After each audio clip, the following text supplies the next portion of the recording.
Nga arsyet, për shembull, ishte një vajzë që kërkonte mollza tepër të dukshme. Ishte frymëzuar nga buzëtinë e Fertitit, ka qenë një faraone, bashortë e faraonit egyptian, ka qenë buzë i ekspozuar në Berlin.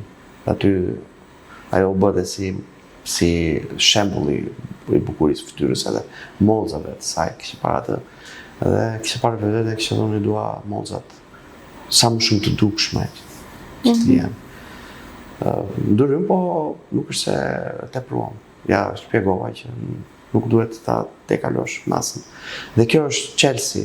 Më mirë bë pak në fillim, që të kesh mundësi, që t'japësh personit mundësi të reflektojë.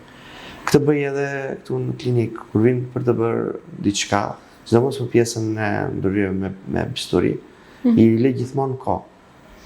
Unë i lë kohë jo vetëm për analizat, në sjell analizat e gjakut, po i lë kohë edhe për të reflektuar.